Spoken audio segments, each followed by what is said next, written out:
Autodesk Inventor, working with 3D patterns. All right, here's kind of a simple little hub that's been made. We've got a diameter here that is 6 inches. It's 1 inch thick, and then here's another diameter, 2 inches in diameter, 4 inches long. We've got some threaded holes, and then some splines, right? Looks a little bit complicated. We also have a detailed section here. But yeah, looks a little bit complicated. What we want to do the easy stuff first, right?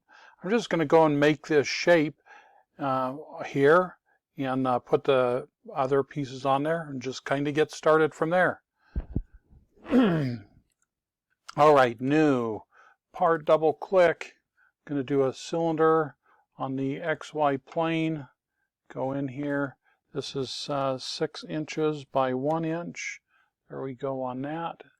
And then the next one, another cylinder. Put a cylinder on here. This one is a 2 inch diameter, 4 inches long. So we have our basic shape there. Going to come around the back side here, and there's a hole. If you didn't notice it on the drawing, there's a hole back here. It's 1.5 inches in the center, going through that 1 inch depth there. So let's go ahead and get that hole in there. Going to click on sketch, click on that surface, and I'm going to put a center point on there. I just want to zoom in to make sure I hit that center right. Get my center point, put my center point on there, done. Hit the hole command. I'm going to do just a standard hole through, and I want the diameter to be 1.5 is what the drawing said, and the depth on it is 1 inch. All right, I've got that done. While I'm here, I'm going to go ahead and put those holes around the outside, those threaded holes. Let me pull the drawing up. See, I've got these holes around the outside here. I could do it from either side. Really doesn't matter. Since I'm here, I'm going to do that. And what I want to look at is from the center of this hub to the center of our hole. It's 2¼ inches, and we're going to do a 1/2 inch 13 thread, which will go through the 1 inch. Makes sense to me. Here we go.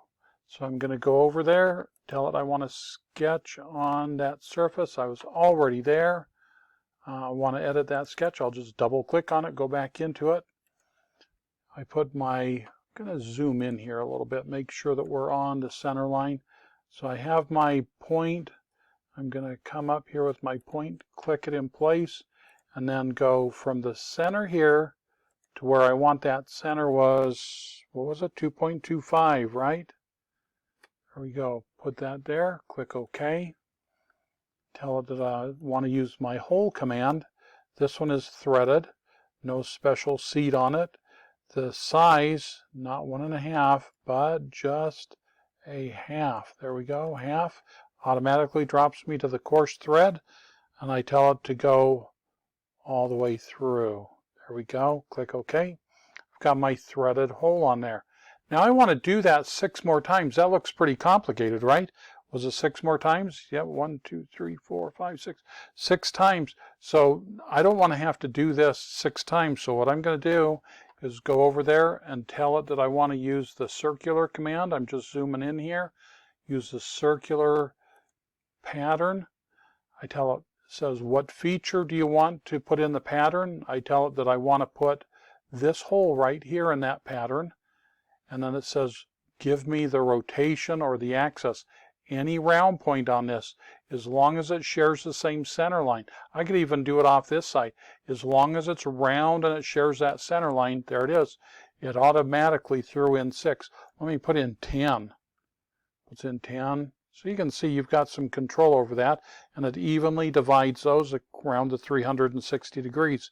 If you want to do it in less than 360 degrees, let's do 180 here, see what that looks like. Yep. And then I can actually switch which side those are on. I know I can switch those, change directions, but I know it's in there, getting that. But we just want to go 360. 360 with 6 of those, and click OK. There we go. Pretty fast, right? So I click the house, and go over and look at my drawing, see where we're at. We've made this part, we've made this part, we put the 6 threaded holes in there. Now we've got to do this center shaft here with the spline. Looks complicated, right? Do the easy stuff first. So I'm going to put a hole through there. If you look, there's the diameter. It is 950 thousandths. I'm going to put that hole in there, and it's a depth of 4 inches. Go in here, tell it I want to draw on that surface. Click on my center point. Put my center point on there, tell it I'm finished. Go into my hole command, tell it I want a smooth hole. I want it to be a distance of 4 inches, right? 4 inches. And our diameter, do you remember what that was? It was 0.95 inches. So there we go. I've got my through hole in there. Now I need to build that spline. So I'm going to tell it that I want to sketch on this surface. Going to zoom in there so that I can see things a little more clearly. And I'm going to build a rectangle, putting it off there. And to center it up, I'm going to click on Align command, center it up to the box, right? Come straight down perpendicular to that, to the rectangle. I'm going to put a dimension on here, and I'm going to say from the center of this circle to here should be 0 inches difference, right? Puts me right on the center point. Now what I need to know is what is the distance from the center to the top line right here. Go over to my drawing, see what that is. So from the center line to the top right there, 634 thousandths. So I go in here, I put a dimension on. From the center to the top here is 634 thousandths. And then I want to know how wide the box should be, right? So here we go. We've got a dimension here in our detailed view, 275 thousandths over dimensioned there also. So I come over and tell it that from this point to this point should be 0.275. Tell it that's what I want. So I've got my geometry, kind of a cutter there, right? Are we together? I tell it to finish this. Zoom in here so I can see what's going on a little bit better. Tell it that I want to do an extrude, and I'm going to tell it to do an extrude cut before I select the profile. I select the profile, go in here, I tell it 4 inches is what I want. I've got one of them, right? If I have one of them, I go to the circular pattern, tell it that I want to copy that feature, and I can copy multiple features. It doesn't have to just be that last one. Anything that I could put in there. I could have a radius on this. I could have other geometry.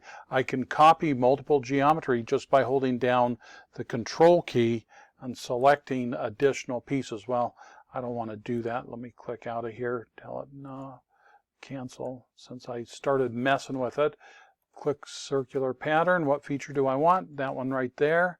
I want to click the axis that I'm going to go around, and it's got 6 teeth, right? Let's go over there and check. 6 teeth. 1, 2, 3, 4, 5, 6. We got 6. All right, click 6. Go OK. There we go. Do the easy stuff first. That got pretty easy as we went. All right, I'm going to put a chamfer on there. Chamfer's 125 thousandths, and it's going to automatically put that at a 45 degree. I click there and there, click apply, and bam, we're done. Looking pretty good.